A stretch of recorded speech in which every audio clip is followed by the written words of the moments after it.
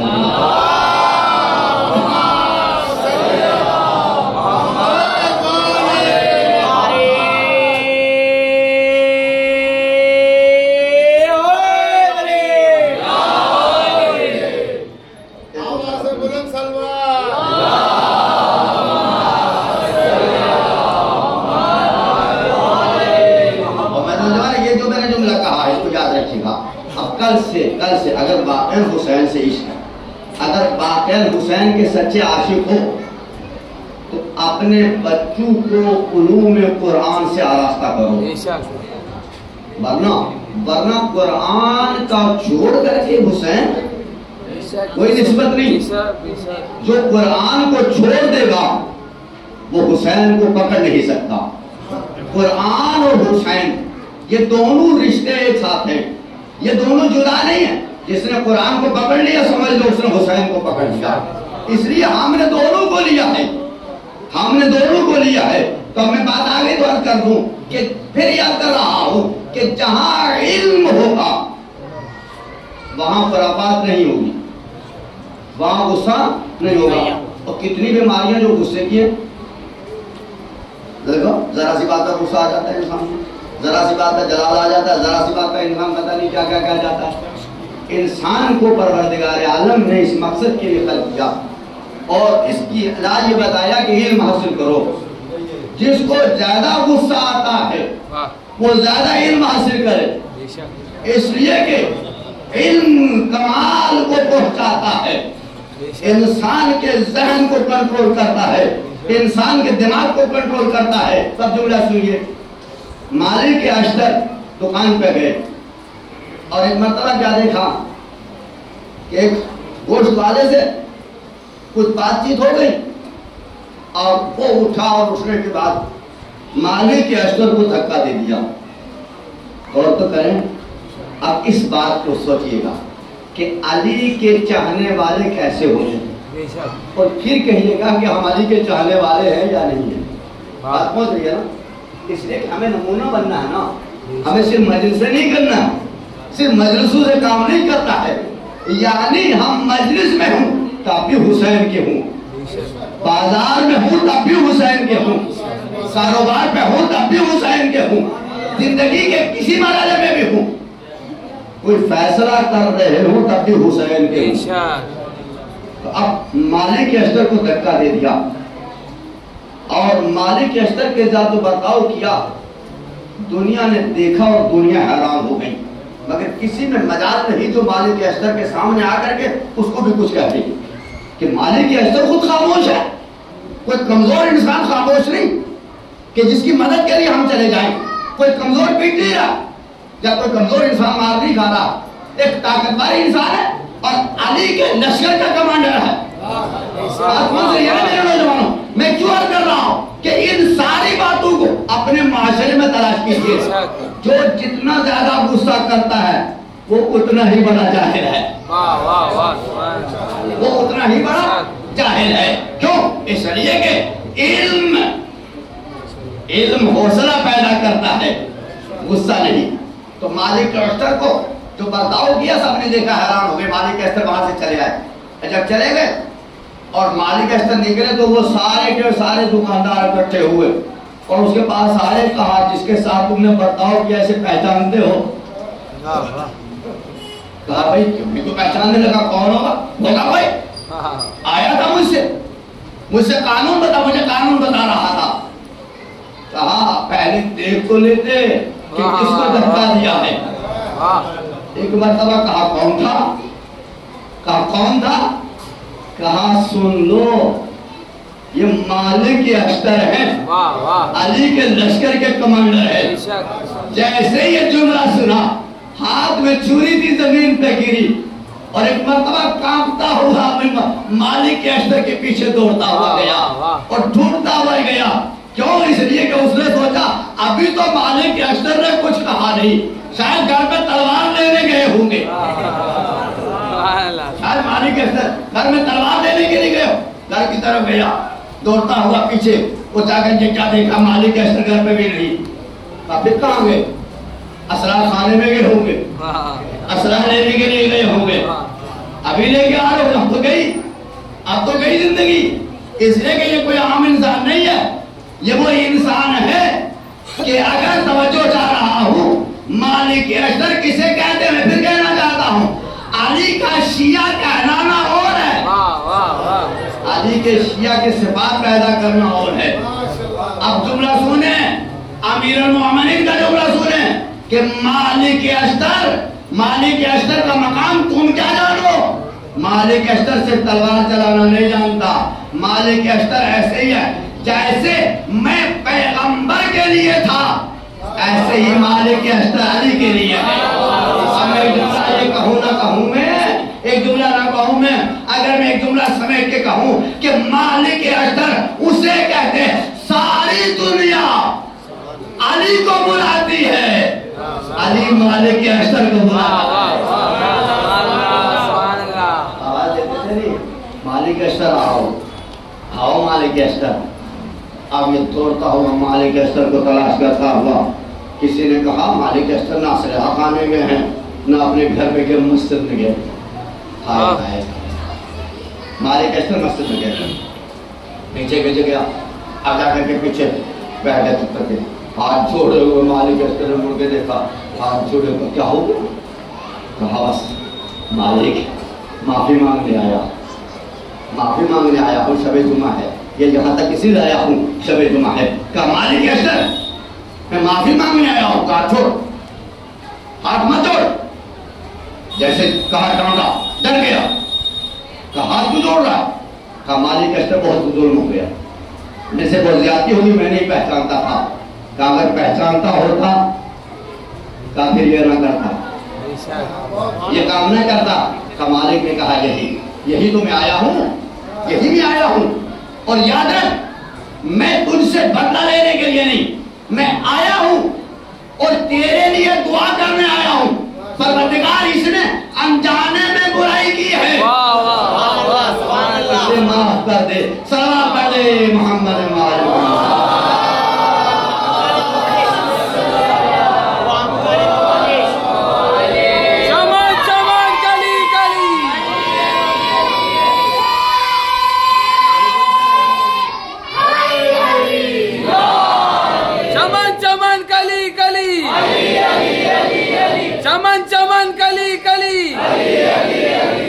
ڈگر ڈگر گلی گلی، پھول پھول کلی کلی، ذوالفقار جس کو ملی نعرے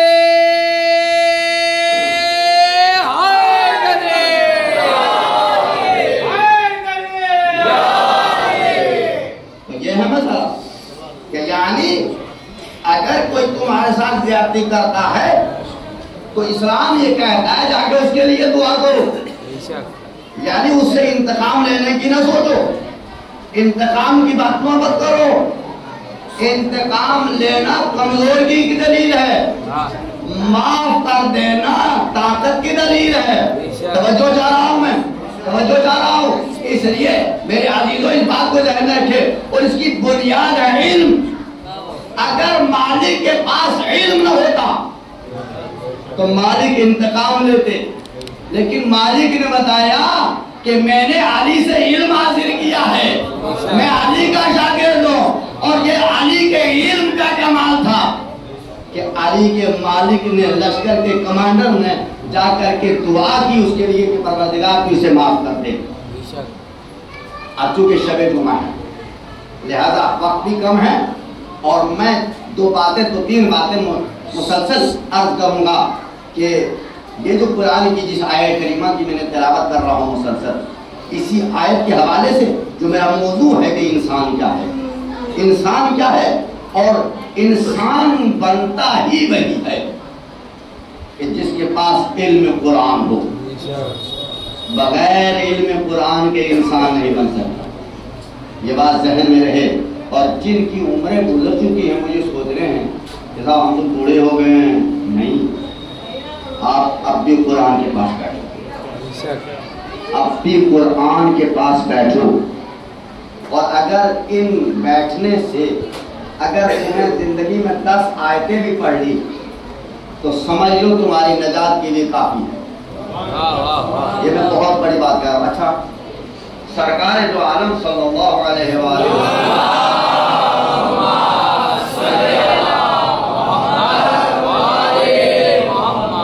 آپ لوگوں نے میں کیا کر رہا ہوں، پھر میں کہہ رہا ہوں، میں ابھی اگر میں اپنا موضوع چینج کر دوں فضائل کی دنیا میں آتا ہوں، اس لیے کہ میں وہ آج کا ذاکر نہیں ہوں۔ بہت سارے بچے ایسے جہاں میرے سامنے بیٹھے ہیں جن کی عمریں ابھی اتنی نہیں ہوتی مجھے ذاکری کرتے ہوئے، لیکن میں چاہتا ہوں کہ فضائل بھی پڑھتا ہوں، ایسا نہیں پڑھتا، لیکن میں چاہتا ہوں کہ کچھ مجلسیں فضائل کے ہو جائیں اور کچھ مجلسیں جو ہیں ہدایت کے ہو جائیں۔ موضوع یہ ہے، موضوع سے نہ ہٹوں۔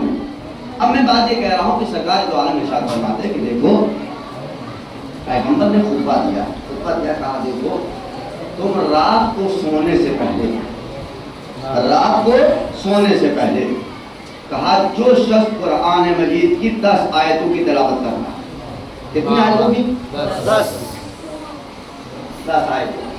اللہ کے نبی کیا میں بتا دیا، اللہ کے نبی ارشاد فرماتے کہ خدا کی قسم رونا آتا ہے، رونا آتا ہے کہ جب ہمارے دلوں میں قرآن کی محبت نہیں، اور یہ مقام ہے ہونے کا خدا، اس لیے جس قرآن سے حسین محبت کرتا ہے، کہ کہوں میں جناب فاطمہ زہرا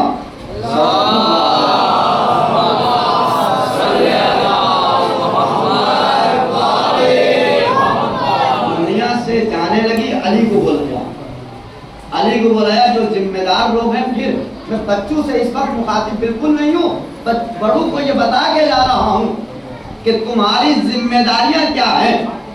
صرف بڑا ہونا کمال نہیں ہے، اپنی ذمہ داریوں کو پورا کرنا کمال ہے۔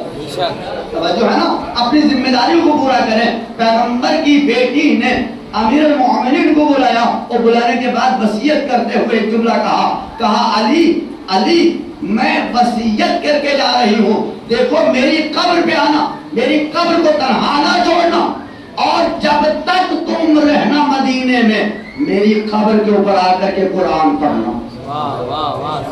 بات کچھ پہنچ رہی ہے؟ میری قبر کے اوپر آ کر کے بیٹھنا اور قرآن مجید پڑھنا، یہ زہرا کی وصیت ہے۔ اب میں یہ بات جو کہہ رہا ہوں، سرکار دو عالم نے فرمایا جو رات کو سونے سے پہلے 10 آیتیں قرآن مجید کی پڑھتا ہے، 10 آیتیں 10 آیتیں قرآن مجید کی پڑھتا ہے، قیامت کے دن وہ غافلین میں سے نہیں ہوگا۔ دیکھو اور کیا آپ نے، یعنی وہ غافل نہیں ہوگا، یعنی اللہ تعالیٰ ان کو غافلین میں شمار نہیں کرے گا، یعنی بھولے ہوئے لوگوں میں شمار نہیں کرے گا۔ یہ 10 آیتیں قیامت کے دن اس کی گواہی دیں گی، اللہ اس نے مجھے سونے سے پہلے یاد کیا تھا۔ اب یہ 10 آیتیں قرآن مجید کی پڑھے، اب 10 آیتیں سورہ حم کی کتنی آیتیں ہیں وہ بچوں کو پتا ہونا چاہیے۔ ایک ساتھ میں چھوٹا سا سورہ توحید پڑھ لے تو 10 سے بھی زیادہ ہو جائیں گی، 10 آیتیں۔ اچھا اب مجھے انصاف سے بتائیے، اگر ان 10 آیتوں کو پڑھ کر کے انسان اللہ سبحانہ و تعالیٰ کی بارگاہ میں دعا کرے گا، قبول نہیں ہوگی؟ آپ کو یقین آئے یا نہ آئے؟ آپ کو یقین آئے یا نہ آئے؟ قرآن مجید کو کھولو، قرآن مجید کو کھولو، اور کھول کر کے نہیں پڑھنا آتا تو قرآن مجید کو کھول کے، جو بالکل قرآن کو نہیں جانتا وہ قرآن کو گود میں اٹھائے اور رب سے اتنا کہے پروردگار میں یہ نہیں جانتا کہ تیرے قرآن میں کیا ہے، مگر اتنا جانتا ہوں یہ تیری کتاب ہے، یہ تیری کتاب ہے اور تیرے نبی کے وسیلے سے ہم تک پہنچی ہے، اور اس لیے ہم اسے مانتے ہیں چونکہ یہ قرآن علی کے ساتھ ہے، علی اس کے ساتھ ہے۔